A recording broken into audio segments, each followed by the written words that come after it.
Assam student, आज हम review exercise 5 करने जा रहे हैं। ठीक है, हमें पता है कि फैक्टराइजेशन के मल्टीपल मेथड्स होते हैं, क्योंकि हमने 5.1 2 3 4 में बहुत सारे मेथड्स जो हैं फैक्टराइजेशन के किए हैं। ठीक है, रिव्यू एक्सरसाइज का मतलब यही होता है कि आपने पूरी एक्सरसाइज का रिव्यू करना है। ठीक है, तो ये भी वही क्वेश्चंस हैं जो आपने पीछे एक्सरसाइजेस में किए हैं। ठीक है, क्योंकि मुख्तलिफ मेथड से किए हैं, तो देखते हैं कि जो हमारे पास क्वेश्चन नंबर 3 है, इसके जो पार्ट 1 है, वैसे तो क्वेश्चन नंबर 3 के बहुत सारे पार्ट हैं, लेकिन इस वीडियो में हम जो पार्ट कवर करेंगे वो सिर्फ 4 होंगे। ठीक है, तो ये जो क्वेश्चन हमें नजर आ रहा है, ये फैक्टराइजेशन में आपने क्या करना है कि इसकी पहले आपने पार्टिंग कर लेनी है। पार्टिंग करने के बाद आपने इसको आइडेंटिटी के थ्रू जो है वो सॉल्व करना है। ठीक है, आई थिंक 5.1 में आप ये क्वेश्चंस कर चुके हैं। ठीक है, 5.1 या 5.2 में। ठीक है, सबसे पहले आपने क्या करना है कि आपने इसकी पार्टिंग कर लेनी है। ठीक है, और पार्टिंग कैसे करनी है, ये जो आइडेंटिटी है आपके पास इस तरह, यानी आपने अलहदा अलहदा इनके स्केयर्स बना लेने हैं। ठीक है, यानी इस पार्ट को इस तरह से इसका स्केयर बनाएंगे, और इस सी जो स्केयर हमारे पास है इसका अलहदा स्केयर बना लेंगे। ठीक है, जब हम स्केयर्स बना लेंगे, इस फॉर्मूले के अकॉर्डिंग इस क्वेश्चन को ले आएंगे, उसके बाद आपने, क्योंकि ये formula a plus b whole square का है, तो आपने इसी तरह फॉर्मूले को क्लोज कर देना है, इसी शक्ल में, a plus b whole square की शक्ल में। ठीक है, उसके बाद आपके पास एक और फार्मूला है, ए स्केयर माइनस बी स्केयर और ए प्लस बी ए माइनस बी। ठीक है, और इस फॉर्म में आपने क्वेश्चन को जो है एंड में ले आना है, यानी जब हम ए स्केयर माइनस बी स्केयर की फॉर्म में हम इसको ले आएंगे, उसके बाद आपने इसको इस तरह फैक्टर्स की फॉर्म में क्वेश्चन को ले आना है, और यही आपका आंसर होगा। ठीक है, अगर आई होप आपको समझ आएगी, लेकिन अगर नहीं समझ आई तो मैं आपको करके दिखाती हूँ, तो आपको बेहतर तौर पे समझ आ जाएगी। ठीक है, सबसे पहले हम इसकी पार्टिंग कर लेते हैं। ठीक है, x square plus 8x plus 16, ठीक है, ये हो गया हमारे पास, और माइनस 4y का स्क्वायर। ठीक है, ये आ गया आपके पास। ठीक है, उसके बाद आपने अब इस पार्ट को इस पार्ट के इक्वल लेके आना है, यानी इस फॉर्मूले की तरह इस पार्ट को लिखना है। यानी पहले a का स्क्वायर है तो a का स्क्वायर हमारे पास x का स्क्वायर है, b का स्क्वायर है तो हमारे पास 16 b का स्क्वायर है। ठीक है, और जो मिडल टर्म है वो 2ab के इक्वल होगी, और c का स्क्वायर जो है वो 4y स्क्वायर के इक्वल है। ठीक है, अब आपने क्या करना है, आपने सबसे पहले इस फॉर्मूले के अकॉर्डिंग लिखना है, तो a हमारे पास x का स्क्वायर है। ठीक है, आगे प्लस 2ab है। ठीक है, फर्स्ट टर्म यहां लिखेंगे यानी a, और यहां पे आपने b लिखना है। ठीक है, तो प्लस 16 जो है आपके पास, अब ये देखें कि आपके पास b है, तो 16 का कंप्लीट स्क्वायर क्या होता है, 4, तो आपके पास यहां आएगा 4 का स्क्वायर। ठीक है, ये आपके पास ये इसके इक्वल आ गया है। अब आपने क्या करना है, 4y का स्क्वायर लेना है। ठीक है, इसको हम यहां पे रेज कर देते हैं। ठीक है, तो माइनस 4 का कंप्लीट स्क्वायर होता है 2, तो यहाँ पे 2y का आपके पास स्क्वायर आ गया। ठीक है, ये हमारे पास पूरी आइडेंटिटी यहाँ पे कंप्लीट हो गई। ठीक है, यहाँ पर a b जो है वो x है, और b हमारे पास 4 है। ठीक है, ये पूरी आइडेंटिटी हमारे पास कंप्लीट होगी। अब इस फॉर्म में इसको क्लोज करते हैं, यानी a plus b whole square की फॉर्म में, तो a हमारे पास x है प्लस b हमारे पास 4 है, तो ऊपर क्या आ जाएगा, इसका होल स्क्वायर, और यहाँ पे हमारे पास क्या है, माइनस 2y का स्क्वायर। अब ये देखें आपके पास स्क्वायर की फॉर्म में ये आ गया, यानी a square minus b square की फॉर्म में। अब आप नीचे इसके फैक्टर्स बनाते हैं। ठीक है, तो फैक्टर्स कैसे बनाएंगे, एक दफा प्लस में लिखते हैं इसको, x प्लस 4 माइनस 2y। ठीक है, और एक दफा आपने माइनस में लिखते हैं, एक दफा प्लस में लिखते हैं, पहले लिखते हैं या बाद में लिखते हैं, उससे कोई फर्क नहीं पड़ता है। x plus 4 plus 2y। ठीक है, ये आपके पास आ गया। अब इसको इक्वेशन की शक्ल में आप लिखते हैं। ठीक है, यानी x माइनस 2y प्लस 4। ठीक है, यहां पे x प्लस 2y प्लस 4। ठीक है, ये आपका क्वेश्चन नंबर 1 यानी क्वेश्चन नंबर 3 का पार्ट 1 जो है वो कंप्लीट हो गया। ठीक है, अब हम इसके पार्ट 2 की तरफ चलते हैं। पार्ट 2 है आपके पास 4x का स्क्वायर। ठीक है, 4x का स्क्वायर माइनस 16y का स्क्वायर। ठीक है, ये आपके पास आ गया। अब आपने क्या करना है, जब हम फैक्टराइजेशन कर रहे होते हैं तो सबसे पहले हम देखते हैं कि इसमें कुछ कॉमन तो नहीं है। तो इसमें क्या कॉमन आएगा, इसमें आएगा कॉमन 4। ठीक है, और 4 क्यों कॉमन आएगा, क्योंकि 16 पे डिवाइड भी होता है और आपको पता है कि जिस चीज को हम कॉमन लेते हैं उसको हम डिवाइड भी करते हैं और दोबारा नहीं लिखते। ठीक है, यहाँ पे 4 कॉमन लिया है तो 4 से कैंसल आउट हो जाएगा, यहाँ पे x का स्क्वायर आ गया। ठीक है, उसके बाद 4 द 16 होता है, 16 को 4 से डिवाइड करें तो आपके पास यहाँ 4y का स्क्वायर आ जाएगा। ठीक है, इसको मजीद हम स्क्वायर्स की फॉर्म में ले आते हैं। ठीक है, 4 यहाँ पे हमारे पास आ गया x का स्क्वायर वैसे का वैसा। ठीक है, और 4 का कंप्लीट स्क्वायर 2 होता है तो 2y का स्क्वायर आ गया।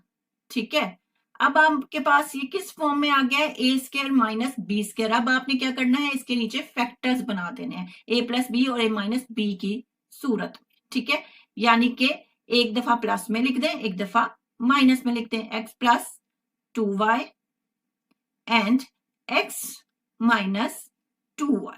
ठीक है, ये आपके पास इसका आंसर आ गया। अब हम इसके पार्ट 3 की तरफ चलते हैं। ठीक है, 9x का स्क्वायर प्लस 27x। ठीक है, प्लस 8। ठीक है, ये क्वेश्चन तो बाकी क्वेश्चन से डिफरेंट है। ठीक है, क्योंकि इसमें आपने क्या करना है, हमने ऐसे दो वैल्यूज फाइंड करने हैं।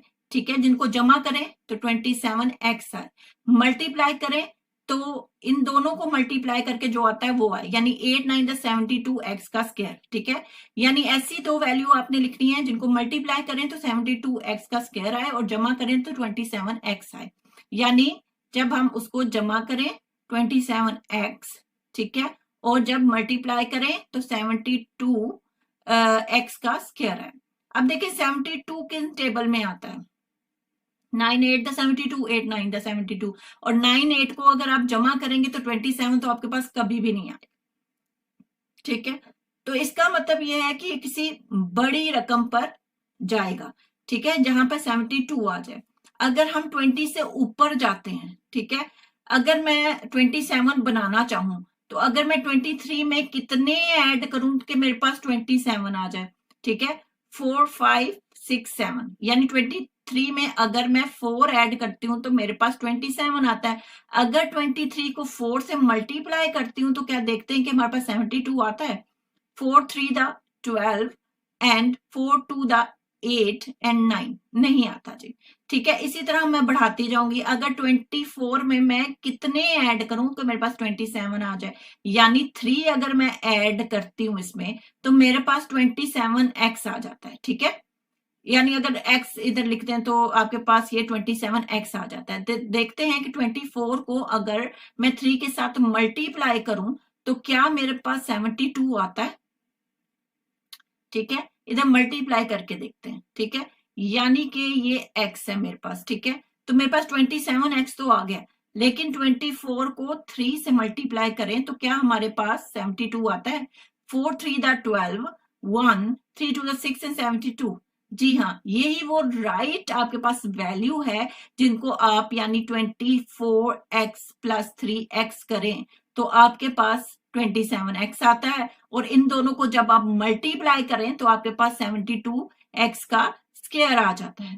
ठीक है, मल्टीप्लाई बाय 3x तो आपके पास 72 का, यानी यही वो दो वैल्यूज हैं जिनको जमा करें तो 27x आता है और मल्टीप्लाई करें तो ये दोनों आते हैं। ठीक है, पहली टर्म आपने वैसी की वैसे लिख देनी है, इसको छेड़ना नहीं है। ठीक है, उसके बाद आपने जो फाइंड की है वैल्यूज वो आप लिख दें 24x प्लस 3 एक्स, ठीक है। और लास्ट टर्म भी आपने वैसे की वैसे ही लिख देनी है, इसको नहीं छेड़ना, ठीक है। अब इन दोनों में से हमने कॉमन ढूंढना, ठीक है। इन दोनों में अगर आप देखें तो इनमें से, इन वैल्यूज में से हम कॉमन नहीं ले सकते, ठीक है। इस तरह हम वो वैल्यू कॉमन लेंगे जिसपे ये दोनों डिवाइड हो जाए, ठीक है। तो दोनों किस टेबल में आती है, 3 में, ठीक है। 3x हम कॉमन ले लेंगे, ठीक है। और आपको पता है जिसको कॉमन लेते हैं उसको डिवाइड भी करते हैं, दोबारा नहीं लिखते, ठीक है। 3 द 9 होता है, 9 को 3 पे डिवाइड करें तो 3 आता है। और x ऊपर 2x है, नीचे 1x है, 1x इस x से कैंसल आउट, तो यहाँ पे 3x आ जाएगा, ठीक है। उसके बाद प्लस, और 24 कहाँ पे आता है, 3 8 द 24 होता है, ठीक है। तो 8 आ गया यहाँ पे, ठीक है। 24 को 3 पे डिवाइड करेंगे तो 8 आएगा, ये x इस x से कैंसल आउट, ठीक है। अब आप आगे देखिए, इसमें कुछ भी कॉमन नहीं है। जब कुछ भी कॉमन नहीं होता तो हम 1 को कॉमन लेते हैं, ठीक है। और ये वैल्यू वैसे की वैसे आपके पास आ जाती है, 3x प्लस 8। और जब ये दो वैल्यू आपके पास सेम आ जाएं, इसका मतलब ये समझ लें कि आपका क्वेश्चन बिल्कुल ठीक है, ठीक है। तो 3x आपके पास जो फर्स्ट फैक्टर बना है 3x प्लस 1 का बना है, और इन दोनों में से कॉमन ले लें तो आपके पास नीचे 3x प्लस 8 आ जाएगा, ठीक है। तो यही आपका आंसर है। अब हम इसके पार्ट 4 की तरफ चलते हैं, ठीक है। पार्ट 4 जो है हमारे पास वो है 1 माइनस 64 z का स्क्वायर, ठीक है। अब देखें, सॉरी, z का क्यूब है, ठीक है। z का क्यूब है हमारे पास यहाँ पे। तो अब ये देखें, यहां पर अब क्यूब आ गया, तो हमें फॉर्मूला कौन सा चाहिए, क्यूब का। यानी हम इसको किस फॉर्म में लाएंगे, पहले x3 माइनस y3 की फॉर्म में आप इसको लेकर आएंगे पहले, यानी, ठीक है। क्यों लेकर आएंगे, क्योंकि हमने क्यूब का फॉर्मूला ओपन करना है। तो जब हम इस फॉर्म में लाएंगे तभी हमारे पास इसका फॉर्मूला ओपन होगा, और इसका फॉर्मूला क्या है, x माइनस y, ठीक है, और x का square plus xy plus y का स्क्वायर, ठीक है। ये फॉर्मूला हमारे पास यहां मौजूद है, ठीक है। आपने इस क्वेश्चन में पहले इसको इस फॉर्म में लाना है, फिर उसके बाद इसको इस फॉर्म में लेकर आना है, और फर्दर जितना सॉल्व होता है कर लें, अगर नहीं होता तो फिर यही हम छोड़ देंगे, ठीक है। यानी हमने x3 माइनस y3 की फॉर्म में लेकर आना है इसको। तो हम यहाँ क्या करेंगे, इनकी क्यूब्स बनाएंगे, 1 का क्यूब, ठीक है, माइनस 64 का कंप्लीट क्यूब कौन सा होता है, 4 को 3 दफा मल्टीप्लाई करेंगे तो आपके पास 64 ही आएगा, 4z का क्यूब, ठीक है। अब ये किस फॉर्म में आ गया है, इस फॉर्म के अंदर। अब हमने इसको किस फॉर्म में लाना है, इस फॉर्म में, ठीक है। यानी कि 1 माइनस 4z, ठीक है। यहाँ x माइनस वाई है ना, तो x हमारे पास ये है और y हमारे पास ये है। तो उसके बाद हमने अब इस फॉर्म में इसको लेकर आना है। तो x का स्क्वायर है यहाँ पे, तो यहाँ पे x का स्क्वायर हमारे पास 1 का स्क्वायर है, ठीक है। आगे क्या है, प्लस एक्स वाई, तो 1 हमारे पास x है और y हमारे पास क्या है, 4z, ठीक है। और आगे प्लस y का स्क्वायर है, तो y का स्क्वायर हमारे पास क्या है, 4y है हमारे पास, 4z का स्क्वायर, ठीक है। ये हमारे पास आ गया। अब आप ये देखिए कि फर्दर अगर सॉल्व होता है तो इसको सॉल्व करते हैं। तो यहाँ पे 1 माइनस 4z, ठीक है। आगे है हमारे पास 1 का स्क्वायर, 1 को जितनी दफा भी मल्टीप्लाई करें तो 1 ही रहता है, ठीक है। प्लस 4z को 1 से मल्टीप्लाई करें तो आपके पास 4z ही आ जाता है, ठीक है। अब 4 का स्क्वायर आप करें तो आपके पास क्या आएगा, 4 4 द 16, तो यहाँ पे आपके पास क्या आएगा, 16z का स्क्वायर, ठीक है। और यही इसका आंसर है। आई होप आपको क्वेश्चन समझ आए होंगे, अगर समझ आए तो please like share subscribe, thank you.